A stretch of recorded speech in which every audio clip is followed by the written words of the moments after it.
আসসালামু আলাইকুম, শুভেচ্ছা ও আমন্ত্রণ চ্যানেল আই সংবাদে আপনাদের সাথে আছে আমি নবনীতা। বিস্তারিত সংবাদের শুরুতেই জানিয়ে দিচ্ছি ফ্রেশ আটা, ময়দা, সুজি সংবাদ শিরোনাম। সেনাবাহিনীকে যুগোপযোগী প্রশিক্ষণ গ্রহণে প্রধান উপদেষ্টার আহ্বান, দেশের সম্মান অটুট রেখে জনগণের জন্য কাজ করায় প্রশংসা। শেখ হাসিনাকে দেশে ফিরিয়ে আনতে সরকার কাজ করছে বলে প্রেস উইং এর তথ্য, দ্রুত গতিতে দেশে এনে বিচার করার ঘোষণা। তারেক রহমানের বিরুদ্ধে চাঁদাবাজির 4 মামলা আপিল বিভাগেও বাতিল, পরিবেশ হলেই দেশে আসবেন বলে লন্ডন থেকে ফিরে জানালেন সালাউদ্দিন। গাইবান্ধার দুর্গম চরে দুস্থদের পাশে প্রকৃতি ও জীবন স্বাস্থ্যসেবা কেন্দ্র ও মতিঝিল সরকারি বালক উচ্চ বিদ্যালয়ের ব্যাচ 71, বিনামূল্যে স্বাস্থ্যসেবা ও শীতবস্ত্র বিতরণ। নীলফামারীতে অসহায় শীতার্ত মানুষের মাঝে ট্রাই ফাউন্ডেশনের কম্বল বিতরণ, তীব্র শীতে দুস্থ মানুষের পাশে দাঁড়াতে বিত্তবানদের প্রতি আহ্বান। এবং বিপিএল এর সিলেট পর্ব শুরু সোমবার, প্রথম ম্যাচে হোস্ট সিলেটের প্রতিপক্ষ রংপুর ও সন্ধ্যার ম্যাচে ফরচুন বরিশালের মুখোমুখি দুর্বার রাজশাহী।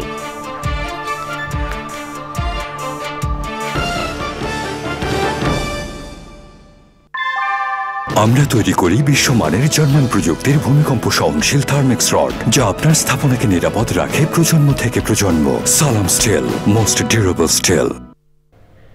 সংবাদ শিরোনামগুলো জানাচ্ছিলাম। এখনকার সংবাদ আয়োজন একই সঙ্গে চ্যানেলের ইউটিউব চ্যানেল এবং চ্যানেলের ওটিটি প্ল্যাটফর্ম আই স্ক্রিনের লাইভ স্ট্রিমিং হচ্ছে। যাচ্ছে পুরো সংবাদে। বাংলাদেশ সেনাবাহিনীকে বাস্তবসম্মত ও যুগোপযোগী প্রশিক্ষণ গ্রহণের আহ্বান জানিয়েছেন প্রধান উপদেষ্টা অধ্যাপক ডক্টর মোহাম্মদ ইউনূস। বলেছেন, দেশের সম্মান ও গৌরব অটুট রাখতে সেনাবাহিনী জনগণের পাশে থেকে কাজ করে যাচ্ছে। সেনাবাহিনীর ম্যানুভার অনুশীলন শেষে এসব কথা বলেন প্রধান উপদেষ্টা। মোস্তফা মল্লিক জানাচ্ছেন।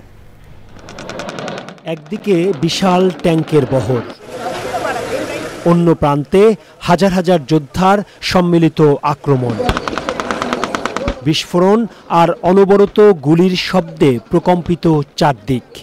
শত্রুপক্ষকে ঘায়েল করতে আক্রমণ, কৌশলী অবস্থান দুই পক্ষেরই। আসলে এটা কোনো যুদ্ধ নয়। 55 পদাতিক ডিভিশনের রাজবাড়িতে সামরিক প্রশিক্ষণ এলাকায় সেনাবাহিনীর ম্যানুভার অনুশীলনের চিত্র। এই অনুশীলন প্রত্যক্ষ করেন প্রধান উপদেষ্টা অধ্যাপক ডক্টর মোহাম্মদ ইউনূস। প্রায় ঘণ্টাব্যাপী চলা অনুশীলনে অত্যাধুনিক সমরাস্ত্রে সজ্জিত বাংলাদেশ সেনাবাহিনীর সদস্যরা বাস্তবসম্মত যুদ্ধের পরিবেশ সৃষ্টির মাধ্যমে আক্রমণ অনুশীলন সফলভাবে পরিচালনা করেন। পরে বক্তব্য রাখেন অধ্যাপক মোহাম্মদ ইউনূস। তো এই মহড়া থেকে বাস্তবের সৃষ্টি, প্রস্তুতি, যাতে প্রকৃত যুদ্ধে আমরা সফলভাবে বিজয়ী হয়ে আসতে পারি। সেনাবাহিনীর মূল লক্ষ্যই হলো বিজয়ী হওয়া, দেশকে রক্ষা করা। সকল পরিস্থিতিতে যে অবস্থায় আছে না কেন, প্রয়োজনে যুদ্ধে ঝাঁপিয়ে পড়তে হয় পূর্ণ সাহস এবং পূর্ণ প্রস্তুতি নিয়ে।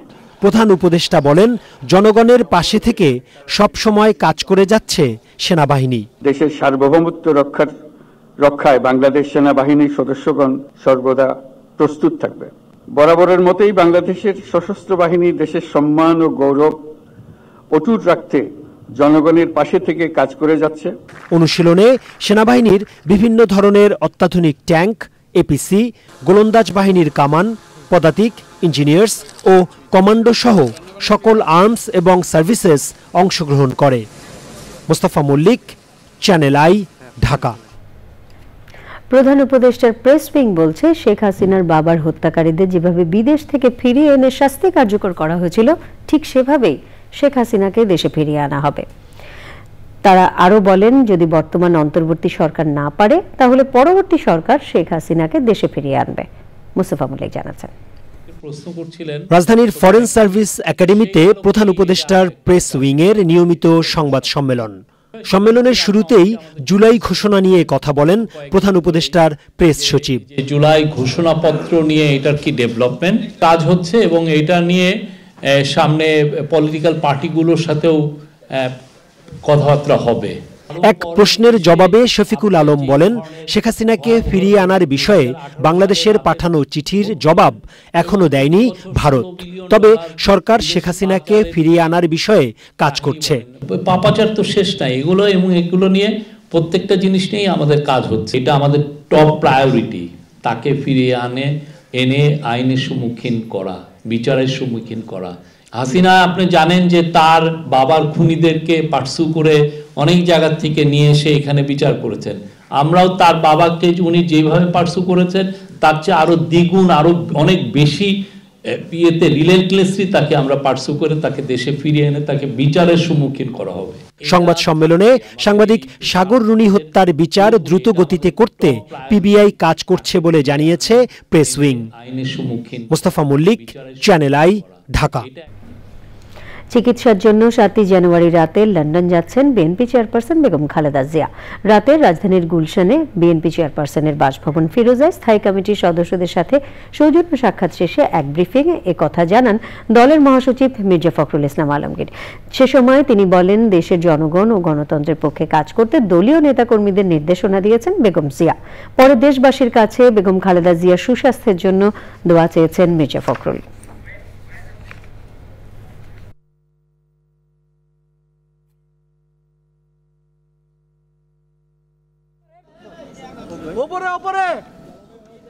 সবচাইতে আদরের নেত্রী, যিনি স্বাধীনতা, সার্বভৌমত্ব, গণতন্ত্রের প্রশ্নে আপোষহীন, তিনি তার চিকিৎসার জন্য আগামী 7 তারিখে তিনি সম্ভবত রাতে তিনি লন্ডনের উদ্দেশ্যে যাত্রা করবেন তার চিকিৎসার জন্য।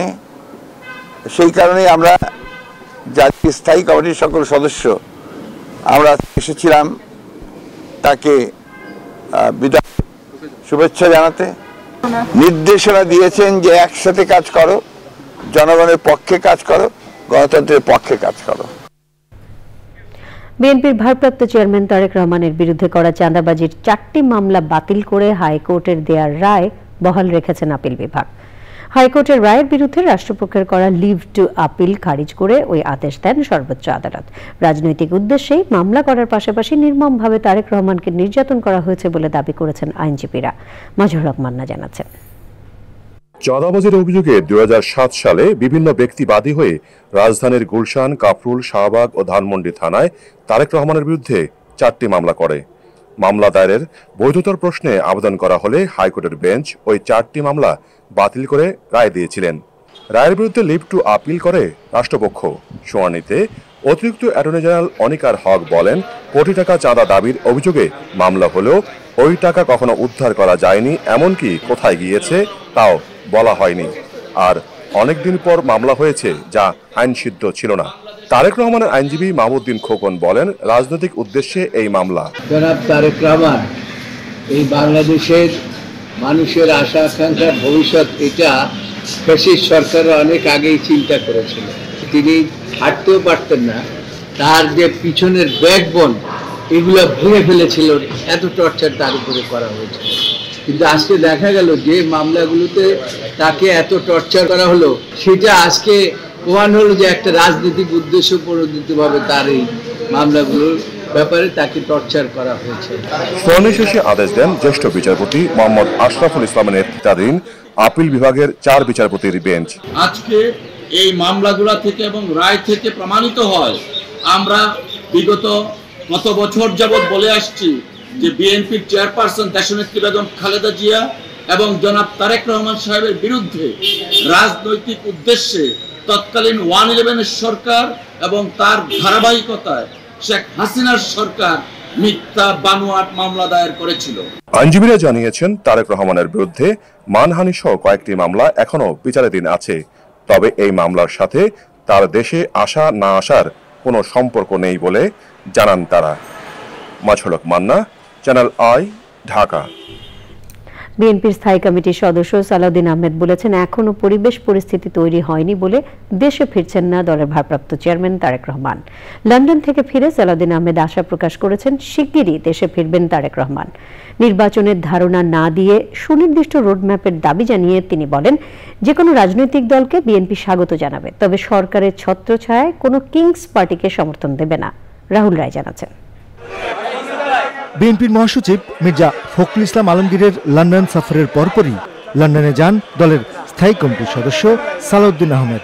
14 দিনের সফর শেষে দেশে ফিরে হযরত শাহজালাল আন্তর্জাতিক বিমানবন্দরে সাংবাদিকদের সঙ্গে সমসাময়িক ইস্যু নিয়ে কথা বলেন তিনি।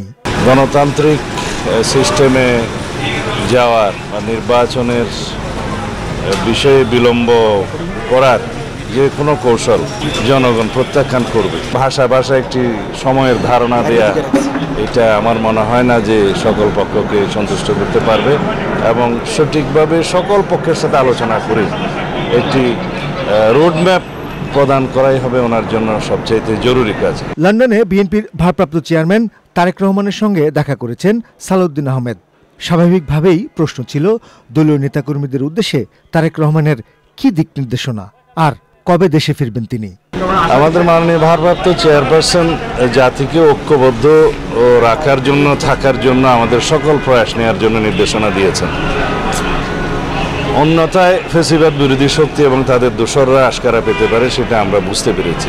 ওনাকে নিয়ে আসার জন্য সম্পূর্ণ পরিবেশ আমরা সৃষ্টি করতে পারিনি, সেজন্য অল্প কিছু সময় লাগবে, অতি অবশ্যই আসবেন। কোনো কিংস পার্টিকে বিএনপি সমর্থন দেবে না বলেও মন্তব্য করেন তিনি। নতুন রাজনৈতিক শক্তির যদি উদয় হয় আমরা স্বাগত জানাবো, তবে সেটা যেন কিংস পার্টি টাইপের এবং সরকারি সহযোগিতায় না হয়ে তারা সুষ্ঠু ধারায় রাজনৈতিক প্রক্রিয়ার মধ্যে জন্মগ্রহণ করে, সেটাই ভালো। রাহুল রায়, চ্যানেল আই, ঢাকা। আগুনের ঘটনার 11 দিন পর রোববার থেকে খুলে দেওয়া হয়েছে সচিবালয়ের 7 নম্বর ভবনের নিচের অংশ। পুড়ে যাওয়া 6, 7, 8 এবং 9 তলা ছাড়া নিচের 5টি তলায় কাজ শুরু করেছে মন্ত্রণালয়গুলো। আগুন লাগা তলাগুলোতে ধোঁয়া মোছার কাজ চলছে, ঠিক করা হচ্ছে বিদ্যুৎ সংযোগ, পানির লাইন, কম্পিউটার কানেকশন। ভবন পরিদর্শন করে গণপূর্ত সচিব আব্দুল হামিদ খান জানান, ভবনের নিচের 5 তলায় স্বাভাবিক কাজ শুরু হয়েছে। আগুন লাগা 4টি তলার মেরামতের কাজ চলছে, এজন্য প্রয়োজন 10 থেকে 15 দিন। সচিবালয়ের মতো স্পর্শকাতর স্থানে নিরাপত্তা আরও জোরদার করা উচিত বলে মনে করেন শ্রম সচিব।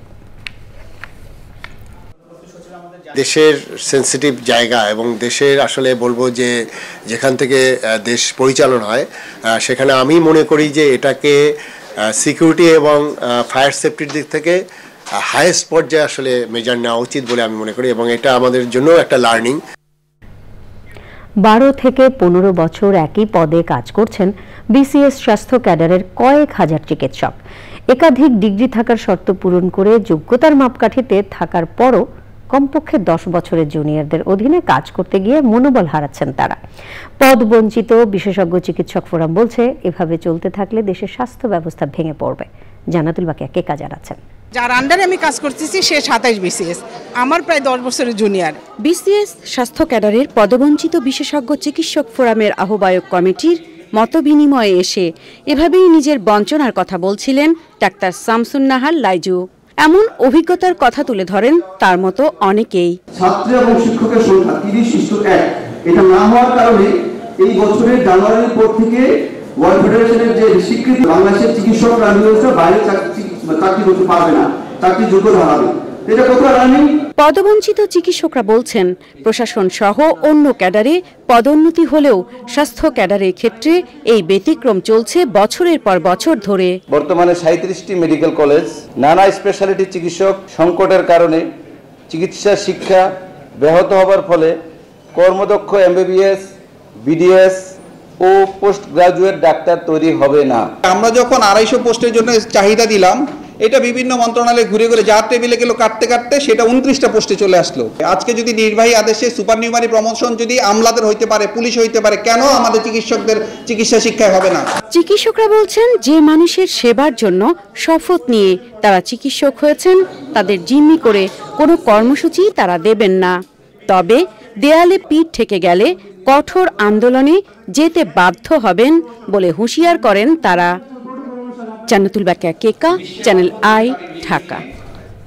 570 কোটি টাকার অস্বাভাবিক লেনদেন, 80 কোটি টাকার অবৈধ সম্পদ অর্জন এবং 9 লাখ মার্কিন ডলার পাচারের অভিযোগে ঢাকার দক্ষিণ সিটির সাবেক মেয়র ব্যারিস্টার ফজলে তাপস ও তার স্ত্রী আফরিন তাপসের বিরুদ্ধে মামলা করেছে দুদক। ব্যাংকে অস্বাভাবিক লেনদেন ও অবৈধ সম্পদ অর্জনের অভিযোগে পিএসসির সাবেক চেয়ারম্যানের গাড়ি চালক আবেদ আলী, তার স্ত্রী ও ছেলের বিরুদ্ধে আলাদা 3টি মামলা হয়েছে। রোকসানা আমিন জানাচ্ছেন।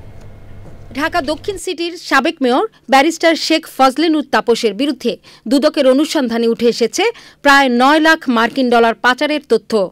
এছাড়া স্ত্রীসহ তার ব্যাংক অ্যাকাউন্টে প্রায় 570 কোটি টাকার অস্বাভাবিক লেনদেন ও প্রায় 80 কোটি টাকার অবৈধ সম্পদের খোঁজ পাওয়া গেছে। এসব অভিযোগে তাপস ও তার স্ত্রীর বিরুদ্ধে 2টি মামলা করেছে দুদক।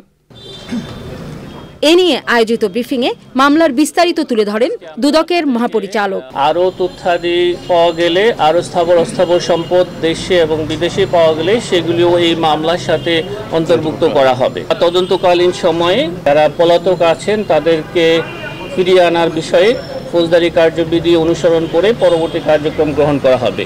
পিএসসির নিয়োগ পরীক্ষার প্রশ্ন ফাঁস কাণ্ডে আলোচিত গাড়ি চালক সৈয়দ আবেদ আলী জীবন ও তার স্ত্রী শাহরিন আক্তার শিল্পী ও ছেলে সৈয়দ সোহানুর রহমান সিয়ামের বিরুদ্ধে আলাদা 3টি মামলা করেছে দুদক। সৈয়দ আবেদ আলী জীবন গাড়ি চালক, বাংলাদেশ সরকারি কর্ম কমিশন, ঢাকার বিরুদ্ধে 12টি ব্যাংক হিসাবে 41 কোটি টাকারও বেশি সন্দেহজনক লেনদেন করে মানি লন্ডারিং এর সম্পৃক্ত অপরাধ। এছাড়া নানা অনিয়ম দুর্নীতির অভিযোগে গাজীপুরের কালিয়াকৈর উপজেলার সাবেক মেয়র মুজিবুর রহমানকে জিজ্ঞাসাবাদ করেছে দুদক। রোকসানা আমিন, চ্যানেল আই, ঢাকা। দেশ জুড়ে জেঁকে বসা চরম শীতে ভোগান্তিতে উত্তরের জনপদ। হিমেল হাওয়া, ঘন কুয়াশা আর শীতজনিত রোগে স্থবির গাইবান্ধার জনজীবন। এমন পরিস্থিতিতে জেলার সুন্দরগঞ্জের দুর্গম পোড়ারচরে বিনামূল্যে স্বাস্থ্যসেবা ও শীত বস্ত্র দিয়েছে প্রকৃতি ও জীবন স্বাস্থ্যসেবা কেন্দ্র এবং মতিঝিল সরকারি বালক উচ্চ বিদ্যালয়ের ব্যাচ 71। মানবিক সুবিধা বঞ্চিতদের পাশে দাঁড়ানোই সাধুবাদ জানিয়েছেন বিশিষ্টজনেরা। আব্দুল করিমের ভিডিও চিত্রে আরো জানাচ্ছেন সাবরিনা হাসান।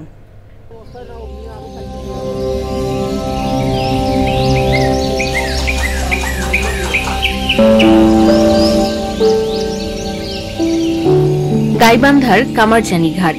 শৈত্যপ্রবাহের কুয়াশা ভেজা সকালে তিস্তা পাড়ের সূর্যোদয় যতটা স্নিগ্ধ, অপর পাড়ের জনপদের জীবন জীবিকা ততটাই দারিদ্র। রোগ শোক আর প্রতিকূলতার কষাঘাতে জর্জরিত। নদী পেরিয়ে সুন্দরগঞ্জের পোড়ারচর। এমন অবস্থায় মতিঝিল সরকারি বালক উচ্চ বিদ্যালয়ের ব্যাচ 71-এর সহযোগিতায় এই জনপদে স্বস্তি ও উষ্ণতার বার্তা নিয়ে প্রকৃতি ও জীবন স্বাস্থ্যসেবা কেন্দ্র। হাতের নাগালে চিকিৎসা সেবা ও কম্বল পেয়ে খুশি চরবাসী। মাথার ব্যথা, বুকের সমস্যা, জ্বর, সর্দি, মাথা ব্যথা, ফ্রিতে ওষুধ পায়া অনেক খুশি হলাম। ওষুধ পায়া আমার বাচ্চার অনেক উপকার হয়েছে। কাজকর্ম করতে পারি না, হাতে খিচ দিয়ে এসে ওষুধ পাচ্ছি, আমার খুব ভালো লাগছে। অতিরিক্ত বিষের জন্য ঘাটে আটটা পাই না, আমরা সেই বিষের ওষুধ নিবে আসছি। মানবিক অধিকার বঞ্চিত জনগণের পাশে দাঁড়ানোয় কৃতজ্ঞতা জানান স্থানীয়রা। আজকের ওষুধ পাইলাম, খুব উপকার হলো। কম্বল পাইলাম, খুব কম্বল পাচ্ছি, ওষুধ পাচ্ছি, শীতকালের জন্য উপকার হয়েছে। ভালো কষ্ট ছিল, এখন কম্বল ফেলার শীত কমবে। মানজার সমস্যা, তারপরে সেহর সমস্যা। আগে শীতে কষ্ট হয়েছিল, এখন কম্বল ওষুধ পাইছি, আমার একটু সুবিধা হয়েছে। সুস্থ মানুষের মাঝে বিনামূল্যে চিকিৎসা সেবা ও শীতবস্ত্র প্রদান করা হলো। ব্যাচ 71-এর পক্ষ থেকে প্রকৃতি জীবন স্বাস্থ্যসেবা কেন্দ্রকে ধন্যবাদ জানাচ্ছি। অসহায় দুস্থদের মাঝে কম্বল ও বিনামূল্যে চিকিৎসা প্রদান করার জন্য আমার এলাকার পক্ষ থেকে আমি অসংখ্য ধন্যবাদ জানাই। কম্বল এবং ওষুধ বিনামূল্যে ওষুধ বিতরণ করেছে, চিকিৎসা দিয়েছে, এজন্য আমরা তাদেরকে আন্তরিকভাবে অভিনন্দন জানাই। ভবিষ্যতেও সুবিধা বঞ্চিত মানুষের পাশে থাকার কথা জানিয়েছে ব্যাচ 71 এবং প্রকৃতি জীবন স্বাস্থ্যসেবা কেন্দ্র। সাবরিনা হাসান, প্রকৃতি জীবন ডেস্ক, চ্যানেল আই। নীলফামারীতে বিকেল থেকে সকাল পর্যন্ত থাকছে কুয়াশাচ্ছন্ন। হিমেল শীতল বাতাসে বিপর্যস্ত জনজীবন। শীতবস্ত্রের অভাবে এই অঞ্চলের স্বল্প আয়ের মানুষ পড়েছেন দুর্ভোগে। নতুন বছরের উপহার হিসেবে অসহায় শীতার্ত এসব মানুষের হাতে কম্বল তুলে দিয়েছে স্বেচ্ছাসেবী সংগঠন ট্রাই ফাউন্ডেশন। নীলফামারী থেকে আনোয়ার আলমের পাঠানো তথ্য, ভিডিও চিত্রে আল মুকসিদ জানাচ্ছেন। 2 দশক ধরেই ট্রাই ফাউন্ডেশন সমাজের অসহায় ও ছিন্নমূল মানুষের জন্য নিরলসভাবে কাজ করে যাচ্ছে। ইংরেজি নববর্ষে উত্তরের হিমালয়ের কাছাকাছি নীলফামারীতে শীতের তীব্রতা বাড়ায় মানুষের জনজীবন যখন স্থবির, তখনই ট্রাই ফাউন্ডেশন শীত বস্ত্র হিসেবে কম্বল উপহার নিয়ে শীতার্ত মানুষের পাশে দাঁড়িয়েছে। এতিম ও অসহায় মানুষ নতুন বছরে কম্বল হাতে পেয়ে দারুণ আনন্দিত। আমরা গরিব দিন মিলে দিন খাই, কিছু করি পাই না। আমরা অসুস্থ লোক তো বিরাট উপকার পেয়ে তাকাল্লা আছে তাকাল্লা ধন লোক বেশি করে দেব। ট্রাই ফাউন্ডেশন থেকে কম্বল দিচ্ছে, এই কম্বলটি পেয়ে আমরা খুব খুশি হলাম। ঘর থেকে বের হয়েছি না, হাই সেন্সেশন একটা কম্বল দিলি আমার অনেক উপকার হইবে, ঠান্ডা যাইবে। আমরা ইতিমখানায় থাকি, আমাদের এই শীতের দিনে খুব কষ্ট হয়। আমাদেরকে ট্রাই ফাউন্ডেশন থেকে কম্বল বিতরণ করেছে, এজন্য আমরা অনেক খুশি। আমরা ট্রাই ফাউন্ডেশনের জন্য দোয়া এবং শুভকামনা রাখি, আল্লাহ তাআলা যেন উত্তম প্রতিদান তাদেরকে দান করে। প্রতি বছর এসব অসহায় ও শীতার্ত মানুষগুলোর পাশে দাঁড়ানোর জন্য ট্রাই ফাউন্ডেশনকে অভিনন্দন জানিয়েছে স্থানীয় বিশিষ্ট ব্যক্তিরা। এটি একটি মহৎ উদ্যোগ, আমাদের এখান থেকে শিক্ষা নেওয়া উচিত। সমাজের মধ্যে যারা বিত্তবান আছি, গরিব মানুষের পাশে আসব, তাহলে আমাদের এই অভাবী মানুষগুলো তারা উপকৃত হবে। শীতের সময় যে বিভিন্ন রকম শীতের রোগবালাই বেড়ে যায় এবং মানুষের যে কষ্ট হয় শীতের শীতজনিত কারণে, এই সময় শীতের বস্ত্র দরকার। চ্যানেল আই ট্রাই ফাউন্ডেশন যে এই ধরনের মহৎ উদ্যোগ নিয়েছে, এটা অবশ্যই ধন্যবাদ। এবং আমি বলবো সমাজের অন্যান্য বিত্তবান লোক এগিয়ে আসুক এবং এর পাশাপাশি সবাইকে শীতবস্ত্র বিতরণ করুক। সমাজের বিত্তবান মানুষগুলো সহযোগিতার জন্য হাত বাড়িয়ে দিলে নতুন বাংলাদেশ গড়ে তোলা সম্ভব বলছেন স্থানীয় প্রশাসন। ট্রাই ফাউন্ডেশনকে অনেক ধন্যবাদ যে এই যে আমাদের নীলফামারীতে শীতার্ত দুস্থ ব্যক্তিদের মধ্যে এই রকম শীতে ওনারা কম্বল বিতরণ করছেন। আমাদের সরকারের পাশাপাশি এদেরকে এগিয়ে আসার জন্য অনেক ধন্যবাদ। আসলে এখানে অনেক শীতবস্ত্র দরকার। আমরা এ পর্যন্ত যেটা পেয়েছি, এরকম বেসরকারি সংগঠনগুলো যদি তাদেরকে হেল্প করতে এগিয়ে আসে তাহলে অনেক উপকৃত হব আমরা। তীব্র শীতে দেশের বিত্তশালীদের অসহায় মানুষের পাশে এসে দাঁড়ানোর আহ্বান জানিয়েছে ট্রাই ফাউন্ডেশনের সদস্যরা। আল মুকসিদ, চ্যানেল আই। এবারে আই স্পোর্টস।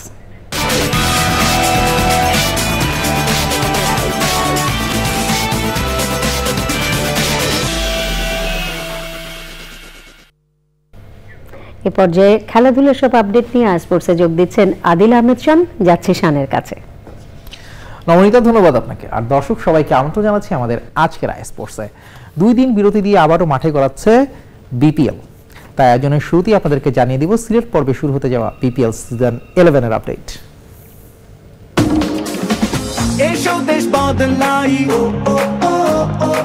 পৃথিবী বদলাই আবার এলো বিপিএল, এলো বিপিএল। ঢাকার প্রথম পর্ব শেষে সোমবার থেকে শুরু হচ্ছে বাংলাদেশ প্রিমিয়ার লিগ বিপিএল এর সিলেট পর্ব। দুপুর 1:30টায় সিলেট আন্তর্জাতিক ক্রিকেট স্টেডিয়ামে টেবিলের শীর্ষে থাকা রংপুর রাইডার্সের মুখোমুখি হবে হোম টিম সিলেট স্ট্রাইকার্স। সন্ধ্যা 6:30টায় দিনের দ্বিতীয় ম্যাচে ডিফেন্ডিং চ্যাম্পিয়ন ফরচুন বরিশালের প্রতিপক্ষ দুর্বার রাজশাহী। বিল্লাল হোসেনের ভিডিও চিত্রে সিলেট থেকে আরো জানাচ্ছেন তানভীর আহমেদ। রংপুর রাইডার্স ও হোম টিম সিলেট স্ট্রাইকার্সের ম্যাচ দিয়ে শুরু হচ্ছে বিপিএল এর একাদশ আসরের সিলেট পর্ব। ম্যাচকে সামনে রেখে অনুশীলনে ঘাম জড়িয়েছেন 2 দলের ক্রিকেটাররা। এক ম্যাচ খেলে জয়ের মুখ না দেখা সিলেট স্ট্রাইকার্স তাদের হোম গ্রাউন্ডের সুবিধা কাজে লাগিয়ে জিততে চায়। দলের ফিল্ডিং কোচ আশা করছেন এই পর্বে ভালো করবেন তারা। হোমের ক্রাউডের একটা সাপোর্ট থাকবে, হোপফুলি আমরা যে কাজটা আমাদের করা দরকার, প্লেয়ারদের রাইট জায়গায় রাইট ডেলিভারিটা দেওয়া উচিত। তো ইনশাআল্লাহ আমরা আশা করছি ইনশাআল্লাহ আমরা এখান থেকে হয়তো উইনিং ফেজে ফিরব। অন্যদিকে কাগজে কলমে তামিমের ফরচুন বরিশাল শক্তিশালী দল হলেও মাঠে তাদের চ্যালেঞ্জ জানাতে প্রস্তুত তাসকিন এনামুলের রাজশাহী। আমাদের টিমও ভালো একটা পজিশনে আছে, সবাই ভালো আত্মবিশ্বাস আছে, ব্যাটসম্যানরা ভালো করতেছে বলাররাও মোটামুটি ভালো হচ্ছে। প্রত্যেক ম্যাচটাই হলো চ্যালেঞ্জ হবে আমাদের জন্য, ইভেন অ্যাগেনস্ট টিম যারাই আছে। ক্রিকেট প্রেমীদের জন্য চায়ের দেশ সিলেটে জমজমাট লড়াইয়ের প্রতিশ্রুতি দিচ্ছে বিপিএল এর এই পর্ব। বিপিএল এর জন্য প্রস্তুত সিলেটের আন্তর্জাতিক ক্রিকেট স্টেডিয়াম। নিজেদের মাঠে টেবিলের শীর্ষে থাকা রংপুরকে হারিয়ে এবারের আসরের প্রথম জয় তুলে নিতে চায় সিলেট স্ট্রাইকার্স। এদিকে দিনের অন্য ম্যাচে রাজশাহীকে হারিয়ে জয় ফিরতে চায় তামিম ইকবালের ফরচুন বরিশাল। সিলেটের আন্তর্জাতিক ক্রিকেট স্টেডিয়াম থেকে Tanvir Ahmed, channel I, Sylhet. BPL চলাকালীন সময়েই বিসিবিতে চলছে অন্যরকম বিতর্ক। বোর্ডে কাজের স্বাধীনতা না থাকার অভিযোগে পদত্যাগ করার ইঙ্গিত দিয়েছিলেন বিসিবির পরিচালক নাজমুল আবেদিন ফাহিম। তবে বিষয়টি কমিউনিকেশন গ্যাপ হিসেবে ব্যাখ্যা করেছেন বোর্ড সভাপতি ফারুক আহমেদ। বিপিএল এ সিলেটের প্রস্তুতি দেখতে বিসিবির দুই কর্তাই গিয়েছিলেন লাক্কাতুরা টি স্টেটে ঘেরা স্টেডিয়ামে। বিষয়টি নিয়ে গণমাধ্যমেও কথা বলেন তারা, যা রিপোর্ট আকারে শুনব তানভীর আহমেদের কাছ থেকে। বিপিএল এর মাঠের খেলার চেয়ে এখন আলোচনার কেন্দ্রবিন্দুতে বোর্ড সভাপতি ফারুক আহমেদ ও পরিচালক নাজমুল আবেদিন ফাহিমের অভ্যন্তরীণ দ্বন্দ্ব। সিলেট পর্বে খেলা শুরুর আগে আগে এই ইস্যু তীব্র আকার ধারণ করে। বিপিএল এর সিলেট পর্বের ম্যাচের আগের দিন সন্ধ্যায় মাঠ পরিদর্শনে আসেন বোর্ড সভাপতি। সেখানে তিনি জানান, পরিচালক ফাহিমের সঙ্গে বোর্ডের কোনো দ্বন্দ্ব নেই, বরং এটি কমিউনিকেশন গ্যাপ। আমরা দুজনই নতুন ডিরেক্টর, আমরা ম্যাক্সিমাম কাজ দুজনই করার চেষ্টা করেছি। সেক্ষেত্রে একটু শেষের দিকে একটু কমিউনিকেশন গ্যাপ হতে পারে, কেননা অনেক ডিসিশন আমার নিতে হয়েছে যে আমি বারবার ডাকবো সবাইকে, আবার নিব। কিছু কিছু ডিসিশন আছে খুব জরুরি ডিসিশন নিতে হয়, সেক্ষেত্রে মধ্যে কিছু কমিউনিকেশন গ্যাপ হয়েছে, ব্যক্তিগত সমস্যা আমি মনে করি। সো আশা করবো আমি এরকম কোনো কিছু আর আগামীতে হওয়ার সম্ভাবনা কম। তারপর ছোটোখাটো একটু ডিসস্যাটিসফ্যাকশন থাকবে, বাট এটা আমরা যতটুকু পারি কোনো মেজর ইস্যু না হলে আমরা ঠিক করে ফেলতে পারবো। এর আগে সকালে সিলেট আন্তর্জাতিক ক্রিকেট স্টেডিয়ামে সাংবাদিকদের সঙ্গে কথা বলেন নাজমুল আবেদিন ফাহিম। তবে পদত্যাগ প্রসঙ্গে সরাসরি কোনো মন্তব্য না করে এড়িয়ে যান বিষয়টি। সবার এক্সপেকটেশন অনেক যে এতদিন যা হয়েছে শুধু তেমনই যদি হয় তাহলে তো এসে কোনো লাভ নেই। আমার মনে এক্সপেকটেশন অনেক, সেখানে কিছু কিছু জায়গায় আমরা ফুলফিল করতে পেরেছি। আমার মনে হয় মাঠের খেলাটাতে কিছুটা আমরা ফুলফিল করতে পেরেছি, কিন্তু মাঠের বাইরের বেশ কিছু বিষয় আছে যেগুলো আমরা ফুলফিল করতে পারিনি। ভক্তরা আশা করছেন এসব অভ্যন্তরীণ সংকট দ্রুত কাটিয়ে মাঠের খেলায় মনোযোগ দেবে BCB. Tanvir Ahmed, channel I, Sylhet. ওদিকে বিপিএল সিজন 11 চলাকালেই শনিবার পাকিস্তানের বেলুচিস্তানের বন্দর নগরী গোয়াদারে অনুষ্ঠিত হতে যাচ্ছে পিএসএল এর 10ম আসরের প্লেয়ার্স ড্রাফট, যেখানে সাকিব আল হাসান, মুস্তাফিজ ও মাহমুদুল্লাহ ছাড়াও রয়েছেন বাংলাদেশের 8 ক্রিকেটার। আইপিএল চলার সময় একই তালে চলবে পিএসএল। আইপিএল এর সুযোগ না পাওয়া ক্রিকেটারদের বড় অংশই মাতাতে চলেছেন পিএসএল এর এবারের আসর। বাংলাদেশি ক্রিকেটারদের দুই ভাগে প্লাটিনাম ও ডায়মন্ড ক্যাটাগরিতে রাখা হয়েছে। মাহমুদুল্লাহ রিয়াদ ছাড়াও পেসার তাসকিন আহমেদ, হাসান মাহমুদ, রিশাদ হোসেন, তানজিম হাসান ও তাওহিদ হৃদয় রয়েছেন। 19 দেশের 510 জন ক্রিকেটার নিবন্ধন করেছেন পিএসএল এর ড্রাফটে। এদের মধ্যে আইপিএল এর দল না পাওয়া অস্ট্রেলিয়ার ডেভিড ওয়ার্নার, নিউজিল্যান্ডের মার্টিন গাপটিল, সাউথ আফ্রিকার ফন্ডিসনের মতো তারকারাও আছেন। আইসিসি চ্যাম্পিয়ন্স ট্রফির পরই 8 থেকে 19 মের মধ্যে পিএসএল আয়োজনের কথা রয়েছে পাকিস্তান ক্রিকেট বোর্ড পিসিবির। দর্শক, এই ছিল আমার হাতে থাকা আজকের আই স্পোর্টসে। আপনাদেরকে আবারও ফিরিয়ে নিচ্ছি নবনীতার কাছে মূল সংবাদে। শান, ধন্যবাদ আপনাকে। চলে যাচ্ছি অন্যান্য সংবাদে। ভারপ্রাপ্ত চেয়ারম্যান তারেক রহমান ঘোষিত রাষ্ট্র কাঠামো মেরামতের 31 দফা বাস্তবায়নে সবাইকে ঐক্যবদ্ধভাবে কাজ করার আহ্বান জানিয়েছেন চট্টগ্রাম দক্ষিণ জেলা বিএনপির সাবেক আহ্বায়ক আবু সুফিয়ান। বিকেলে চট্টগ্রাম মহানগরীর বহদ্দারহাট এলাকায় নারী অধিকার ফোরাম আয়োজিত এক নারী সমাবেশে তিনি এসব কথা বলেন। নারী নেত্রী শিরিন জাহানের সভাপতিত্বে সমাবেশে আরও বক্তৃতা করেন চট্টগ্রাম মহানগর বিএনপির সাবেক যুগ্ম সম্পাদক আনোয়ার হোসেন লিপু, মহানগর বিএনপি নেতা মোহাম্মদ বখতিয়ার, গিয়াসউদ্দিন ভূঁইয়া সহ অন্যরা।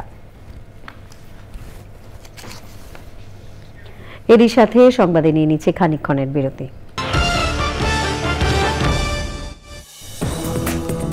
বিরতির পর আমন্ত্রণ আরও একবার।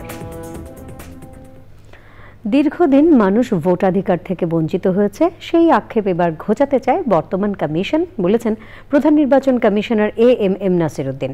আর নির্বাচন কমিশনাররা বলেছেন ভোটারদের অনাস্থা দূর করতে হলে শুদ্ধ ভোটার তালিকা প্রয়োজন। নির্বাচনকে আর কুলুষিত করতে দেওয়া হবে না বলে জানিয়েছেন তারা। নাজিব বেগ জানাচ্ছেন। রাজনৈতিক দলগুলোর পাশাপাশি সাধারণ মানুষের কৌতূহল কেমন হবে আগামী সংসদ নির্বাচন। এর মধ্যে খসড়া ভোটার তালিকা প্রকাশ করেছে নির্বাচন কমিশন।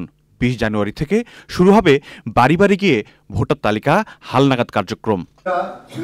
নির্বাচন প্রশিক্ষণ ইনস্টিটিউটে ভোটার তালিকা হালনাগাদ কর্মসূচির তথ্য সংগ্রহকারী ও সুপারভাইজারদের প্রশিক্ষকদের প্রশিক্ষণ কার্যক্রমের উদ্বোধনীতে নির্বাচন কমিশনাররা বলেন, স্বচ্ছ ভোটার তালিকা সুষ্ঠু ভোটের অন্যতম শর্ত।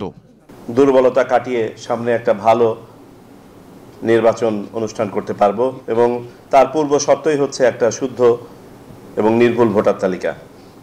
আবারও অনুরোধ করছি এবং সাবধান করছি, এবারের ইলেকশন আমরা নির্বাচন যেভাবে কলুষিত হয়েছে সেইটাকে পুনরুদ্ধার করার জন্য আমাদের যা যা করার লাগে তাই করব। নির্বাচন কমিশনের প্রতি মানুষের প্রত্যাশার চ্যালেঞ্জের কথা জানিয়ে সিসি বলেন, যে কোনো মূল্যে সুষ্ঠু নির্বাচন করতে হবে। 18 কোটি মানুষ যে বঞ্চিত, এই তাদের এই বঞ্চনার দুঃখ তারা বলার জন্য আছে, আমরা আছি। তা আমরা দায়িত্ব নিয়েছি ইনশাল্লাহ তাদের বঞ্চনা যাতে আমরা ঘুষাইতে পারি। তারা যে বঞ্চিত হয়েছে এতদিন, সেটা সেই ভোটের অধিকার থেকে বঞ্চিত হয়েছে, সেটা আমরা ঘুষাতে চাই। নির্বাচনী কর্মকর্তাদের কোনো কাজ যেন সুষ্ঠু নির্বাচনের লক্ষ্যকে বাধাগ্রস্ত না করে সে বিষয়ে সচেতন থাকতে বলেন CC. Najib beg, channel I, Dhaka. খ্যাতিমান চলচ্চিত্র অভিনেতা প্রবীর মিত্র মারা গেছেন। রোববার রাত 10:12 রাজধানীর স্কয়ার হাসপাতালে তিনি শেষ নিঃশ্বাস ত্যাগ করেন। তাঁর বয়স হয়েছিল 83 বছর। দীর্ঘদিন ধরে শারীরিক নানা জটিলতায় ভুগছিলেন তিনি। গত 22শে ডিসেম্বর তাঁকে হাসপাতালে ভর্তি করা হয়। প্রায় 4 শতাধিক সিনেমায় অভিনয় করেছেন প্রবীর মিত্র। প্রবীর মিত্র অভিনীত উল্লেখযোগ্য সিনেমার মধ্যে রয়েছে ফরিয়াদ, রক্তশপথ, জয় পরাজয়, অঙ্গার, তিতাস একটি নদীর নাম, ফকির মজনু শাহ, মধুমিতা, অনুরাগ, পুত্রবধূ, গাঁয়ের ছেলে, প্রতিজ্ঞা। নান্দনিক অভিনয়ের জন্য বরাবরই প্রশংসিত হয়েছেন প্রবীর মিত্র, কিন্তু দীর্ঘ ক্যারিয়ারে তার পুরস্কার প্রাপ্তির ভাগ্য প্রসন্ন ছিল না। কেবল বড় ভালো লোক ছিল সিনেমার জন্য শ্রেষ্ঠ পার্শ্ব চরিত্রে জাতীয় চলচ্চিত্র পুরস্কার পেয়েছেন তিনি। সোমবার জোহর নামাজের পর এফডিসিতে এবং দুপুর 2টায় চ্যানেল আই প্রাঙ্গণে জানাজার নামাজ শেষে তাঁকে আজিমপুর কবরস্থানে দাফন করা হবে। দেখুন চ্যানেল আইকে দেয়া তাঁর সবশেষ সাক্ষাৎকারের কিছু অংশ। আমি মুভ করে ঘরের বাইরে যেতে পারি না, তো বাধ্য হয়েই ঘরের মধ্যে বন্দী। এই জীবনটা আমি ভাবিনি কখনো এরকম একটা জীবন আমার জীবনে আসতে পারে। দিনের পর দিন, ঘন্টার পর ঘন্টা এই ফিল্মের শুটিংয়ের পেছনে পেছনে থাকতে থাকতে, যদি ফিল্মম্যান বলতে হয় তাহলে আমাকে বলতে হবে যে ফিল্মম্যান আমি, মানে ফিল্ম ছাড়া আর কিচ্ছু নাই আমার। ফিল্ম করতে করতে মানুষের ভালোবাসা, মানুষের চাওয়া, মানুষের ভালোবাসা, ভালো লাগা, এটা আমাকে সবসময় টানতো আর কি। যে এত মানুষ আমাকে চেনে, এত মানুষ আমাকে জানে, এত মানুষ ভালোবাসে, এত ভালোবাসে যে আমি কি করব, এদের নিয়েই তো আমাকে থাকতে হবে। তো এদের নিয়েই আছি, থাকবো এদের নিয়েই। আমার জীবনের চাওয়া পাওয়া খুব বেশি নাই, কি পাই নাই, কি পেলাম না, কি হলো না, এটা নিয়ে খুব বেশি আমি চিন্তিত না। আমি যা পেয়েছি, যতটুকু পেয়েছি, এটাই অনেক অনেক বেশি বলে মনে হয় আমার কাছে। বিশ্বের বৃহত্তম তেল কোম্পানি আরামকো কয়েকবার বাংলাদেশে বিনিয়োগের চেষ্টা করলেও তাদের স্বাগত জানানো হয়নি বলে অভিযোগ করেছেন সৌদি রাষ্ট্রদূত ইসা আল দুহাইলান। অন্যদিকে পররাষ্ট্র উপদেষ্টা বলেছেন, বাংলাদেশে বিনিয়োগ পরিবেশ ভালো বলা হলেও আদতে সেটা নয়। বর্তমানে পরিস্থিতি উন্নয়নের চেষ্টা চলছে বলেও জানান তিনি। পান্থর রহমান জানাচ্ছেন, বাংলাদেশ ও সৌদি আরবের মধ্যে অর্থনৈতিক সহযোগিতা বৃদ্ধির তাগিদে তৈরি গবেষণাপত্রের মোড়ক উন্মোচন অনুষ্ঠানে বক্তারা কথা বলেন দুই দেশের বাণিজ্য ও বিনিয়োগ সম্ভাবনা নিয়ে। Aramco, as my brother said, came between 2016 and 2019 3 times to Bangladesh. বিশ্বের সবচেয়ে বড় তেল কোম্পানি আরামকো 3বার তাদের উচ্চ পর্যায়ের প্রতিনিধি দল নিয়ে বাংলাদেশে এসেছে। তাদেরকে স্বাগত জানানো হয়নি, কিন্তু আমরা অতীত নিয়ে কথা বলবো না, ভবিষ্যৎ নিয়ে ভাবব। আরামকো বঙ্গোপসাগরে রিফাইনারি করতে চায়, তাতে বাংলাদেশের যেমন উপকার হবে এ অঞ্চলেরও হবে। অনুষ্ঠানের অতিথি হিসেবে বাংলাদেশে বিনিয়োগ চ্যালেঞ্জ এবং তা থেকে উত্তরণের পথ নিয়ে দিক নির্দেশনামূলক বক্তব্য দেন সরকারের দুই উপদেষ্টা। Although we have been claiming for a long time that we have the most investor friendly, আমরা সবসময় বলে এসেছি বাংলাদেশ সবচেয়ে বেশি পরিবেশ বান্ধব। বাস্তবে কথাটা সবসময় সত্য ছিল না। আমরা নিশ্চিত করতে চাই বর্তমান সরকার বিনিয়োগের প্রক্রিয়া সহজ করতে কাজ করছে। As you mentioned very rightly, Aramco was not welcome. এটা সত্যি যে আরামকোকে স্বাগত জানানো হয়নি, স্যামসাংকেও না। অনেক ভুল নীতি ছিল। আমরা ভুলগুলো শুধরানোর জন্য সংস্কার শুরু করেছি। আশা করি দ্রুতই সংস্কার করতে পারব। আমরা বেশি দিন থাকতে চাই না, দ্রুত সংস্কার শেষ করে চলে যেতে চাই, তবে যাওয়ার আগে একটা ফুটপ্রিন্ট রেখে যেতে চাই। বক্তারা বলেন, সৌদি আরবে শুধু কর্মী পাঠানো নয়, বরং বাংলাদেশি পণ্যের বাজার তৈরি করা জরুরি। পান্থ রহমান, চ্যানেল আই, ঢাকা। বাংলাদেশের প্রথম পরিকল্পনা কমিশনের সদস্য অর্থনীতিবিদ অধ্যাপক মোহাম্মদ আনিসুর রহমান মারা গেছেন। রোববার দুপুর 1:10 রাজধানীর ইউনাইটেড হাসপাতালে চিকিৎসাধীন অবস্থায় তিনি মারা যান। 92 বছর বয়সী খ্যাতিমান এই অর্থনীতিবিদ নিউমোনিয়ায় ভুগছিলেন। আনিসুর রহমান ঢাকা বিশ্ববিদ্যালয়ের অর্থনীতি বিভাগের অধ্যাপক এবং রবীন্দ্রসঙ্গীত শিল্পী ছিলেন। নিটোল টাটা, আন্তর্জাতিক সংবাদ।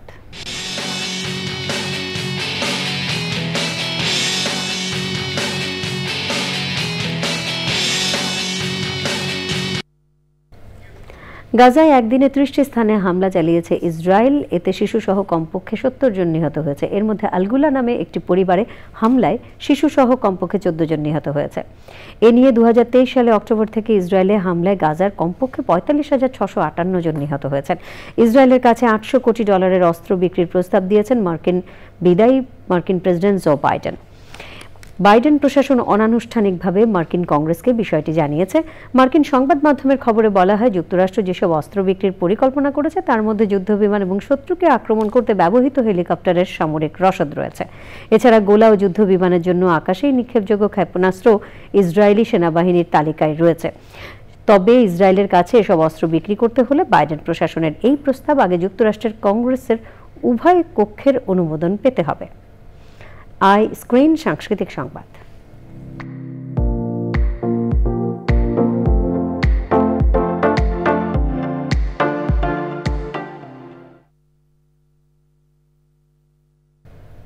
বিনোদনের স্মার্ট দুনিয়া ওটিটি প্ল্যাটফর্ম আই স্ক্রিনে প্রদর্শন হচ্ছে ক্লাসিক সব সিরিজ, সিনেমা ও নাটক। এরই ধারাবাহিকতায় আই স্ক্রিনে এলো পুনর্জন্ম খ্যাত নির্মাতা ভিকি জাহেদের নাটক জন্মদাগ।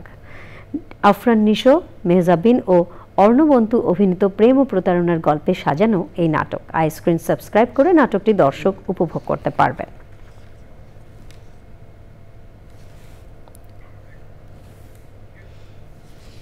এবারে কৃষি সংবাদ।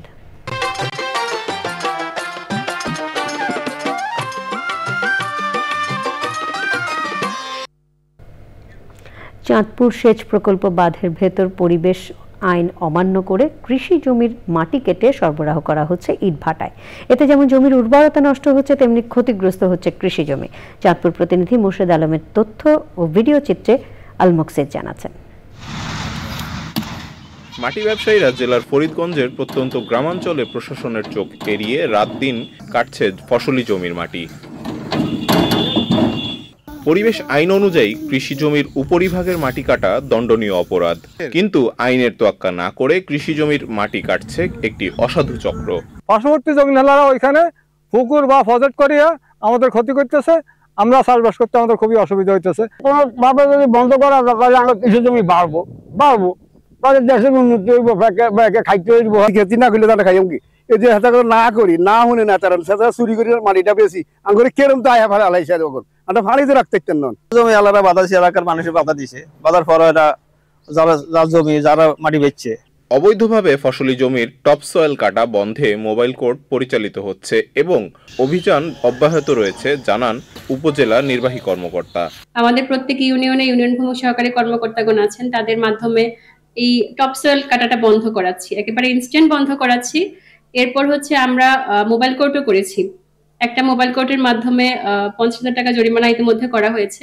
কৃষি উৎপাদন ও ফসলি জমি রক্ষায় দ্রুত কার্যকর পদক্ষেপ নেয়ার দাবি এই অঞ্চলের কৃষকদের। আল মুকসিদ, চ্যানেল আই। এখন দেখবেন প্রকৃতি সংবাদ।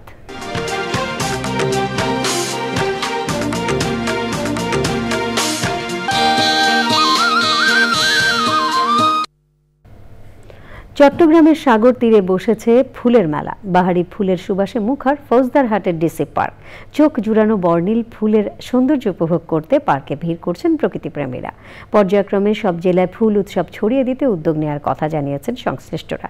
চট্টগ্রাম প্রতিনিধি চৌধুরী ফরিদের তথ্য এবং ভিডিও চিত্রে আফরোজা হাসি জানাচ্ছেন। চট্টগ্রাম জেলা প্রশাসকের গড়ে তোলা ডিসি পার্কে শোভা পাচ্ছে 136 প্রজাতির দেশি বিদেশি বাহারি ফুল। লাখ লাখ ফুল নিয়ে তৃতীয়বারের মতো আয়োজিত উৎসবে প্রকৃতিপ্রেমীদের ঢল। ফুল উৎসব ব্যস্ত নাগরিক জীবনে স্বস্তি বয়ে আনবে প্রত্যাশা সংশ্লিষ্টদের। শিশুরা এসে বা তরুণরা এসে, যারা শিক্ষার্থী আছে বিভিন্ন প্রতিষ্ঠানে, তারা আসলে দেখতে পাবে যে একটা গাছ তার কি নাম, তাকে আমরা কিভাবে চিনি, তার জীববৈচিত্র্য কি ধরনের এবং তার বৈজ্ঞানিক নাম কি, সেগুলো জানতে পারবে। সুতরাং এটা একটা ভালো শিক্ষালয়ও বটে। সুস্থ বিনোদনের পাশাপাশি প্রাণ প্রকৃতির সাথে নতুন প্রজন্মের পরিচয় করিয়ে দিতে বছর জুড়ে এমন উৎসব আয়োজনের পরিকল্পনা নিয়েছে জেলা প্রশাসন। গাছের নাম দিয়েছি প্রত্যেকটা গাছের সঙ্গে, যাতে আমাদের ভবিষ্যৎ প্রজন্ম, আগামী প্রজন্ম এখন কিন্তু ভার্চুয়ালি কানেক্টেড থাকে। আপনারা দেখেন তো তাদের যাওয়ার জায়গা নেই, কিন্তু সো এইখানে যাতে তারা আসতে পারে, তারা প্রকৃতির সাথে পরিচিত হতে পারে। বই ও কিডস জোনের পাশাপাশি মাস জুড়ে এই উৎসবের অন্যতম আকর্ষণ ঐতিহ্যবাহী পিঠা মেলা ও সাংস্কৃতিক অনুষ্ঠান। আফরোজা হাসি, প্রকৃতি ও জীবন ডেস্ক, চ্যানেল আই। সংবাদের সময় হলো আবারও বিরতির। আর বিরতির পর যখন ফিরছি তখন থাকছে ঝিনাইদহে পাউবোর 100-এরও বেশি ব্রিজ চলাচলের অনুপযোগী, স্থানীয় বাসিন্দাদের ঝুঁকি নিয়ে পারাপার।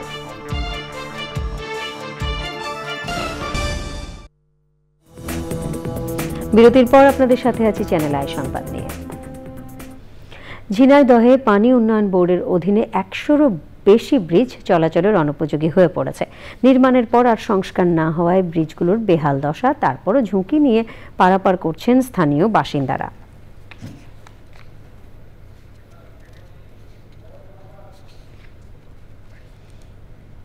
বিএনপির নির্বাহী কমিটির ক্রীড়া বিষয়ক সম্পাদক ও ঢাকা মহানগর উত্তরের আহ্বায়ক আমিনুল হক বলেছেন, অন্তর্বর্তী সরকার সংস্কারের নামে নির্বাচনকে পিছিয়ে দেওয়ার চেষ্টা করছে।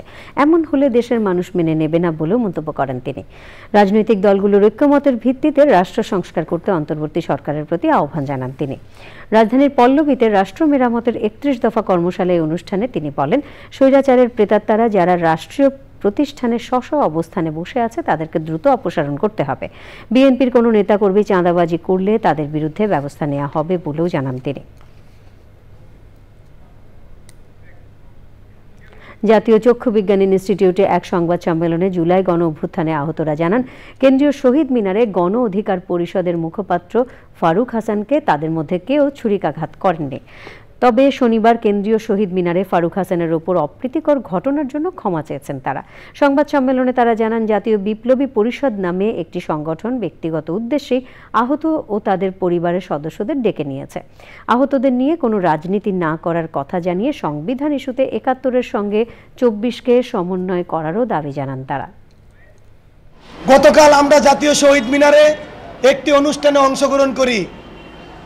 সেই অনুষ্ঠানের নামও আমি মুখে নিতে চাই না, সেই দলের নামও আমি মুখে নিতে চাই না। সেই অনুষ্ঠানে আমাদেরকে দাওয়াত দিয়ে আহত শহীদ পরিবারকে অপমানী, অপদস্থ, লাঞ্ছিত করে জাতির কাছে আমি এর তীব্র নিন্দা ও প্রতিবাদ জানাই। আপনারা দেখছেন চ্যানেল আই সংবাদ। বৈষম্য বিরোধী ছাত্র আন্দোলনে শিক্ষার্থীদের উপর হামলা ও নিপীড়নের অভিযোগে 2 শিক্ষক সহ 71 জন শিক্ষার্থীর বিরুদ্ধে ব্যবস্থা গ্রহণ করেছে বেগম রোকেয়া বিশ্ববিদ্যালয় প্রশাসন। সিন্ডিকেট সভা শেষে বিশ্ববিদ্যালয়ের সম্মেলন কক্ষে উপাচার্য অধ্যাপক ডক্টর শওকত আলী সংবাদ সম্মেলনে জানান, তথ্য অনুসন্ধান কমিটির প্রতিবেদনের আলোয় 2 শিক্ষক সহ কর্মকর্তা কর্মচারীদের বিরুদ্ধে সরকারি চাকরি বিধিমালা অনুযায়ী ব্যবস্থা গ্রহণ করা সহ 56 শিক্ষার্থীকে 1 ও 2 সেমিস্টারের জন্য বহিষ্কার করেছে শৃঙ্খলা বোর্ড। বিশ্ববিদ্যালয়ের ছাত্র সংসদ নির্বাচনের আগে কোনো নির্বাচন হবে না বলেও জানান উপাচার্য। 15 জন শিক্ষার্থীর প্রাক্তন ছাত্রদেরকে আইনগত ব্যবস্থা নেওয়ার জন্য সিদ্ধান্ত হয়েছে, আর 33 জন শিক্ষার্থীর 2 সেমিস্টার তাদেরকে বহিষ্কার করার সিদ্ধান্ত হয়েছে, আর 1 সেমিস্টার করা হয়েছে এখানে হচ্ছে 23 জনকে, এই হলো টোটাল 71 জন। এবারে খেলার খবর।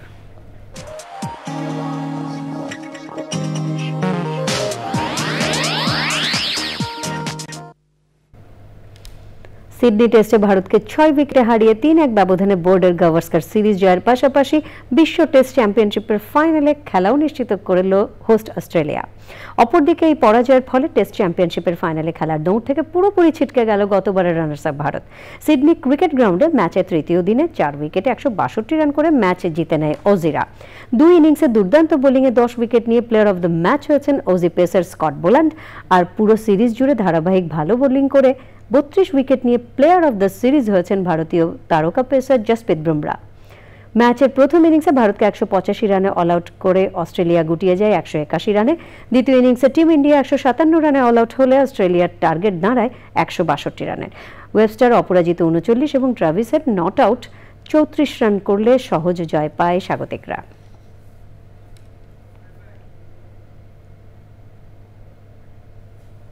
সংবাদের শেষ ভাগে আমরা সবশেষে ফ্রেশ আটা, ময়দা, সুজি সংবাদ শিরোনামগুলো জানিয়ে দিচ্ছে আরও একবার।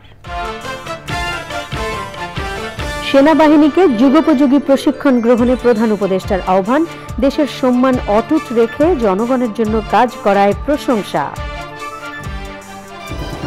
শেখ হাসিনাকে দেশে ফিরিয়ে আনতে সরকার কাজ করছে বলে প্রেস উইংয়ের তথ্য, দ্রুতগতিতে দেশে এনে বিচার করার ঘোষণা। তারেক রহমানের বিরুদ্ধে চাঁদাবাজির 4 মামলা আপিল বিভাগেও বাতিল। পরিবেশ হলেই দেশে আসবেন বলে লন্ডন থেকে ফিরে জানালেন সালাউদ্দিন। গাইবান্ধার দুর্গম চরে দুস্থদের পাশে প্রকৃতি ও জীবন স্বাস্থ্য সেবা কেন্দ্র ও মতিঝিল সরকারি বালক উচ্চ বিদ্যালয়ের ব্যাচ 71, বিনামূল্যে স্বাস্থ্যসেবা ও শীতবস্ত্র বিতরণ। নীলফামারীতে অসহায় শীতার্ত মানুষের মাঝে ট্রাই ফাউন্ডেশনের কম্বল বিতরণ। তীব্র শীতে দুস্থ মানুষের পাশে দাঁড়াতে বিত্তবানদের প্রতি আহ্বান। এবং বিপিএল এর সিলেট পর্ব শুরু সোমবার। প্রথম ম্যাচে হোস্ট সিলেটের প্রতিপক্ষ রংপুর ও সন্ধ্যার ম্যাচে ফরচুন বরিশালের মুখোমুখি দুর্বার রাজশাহী।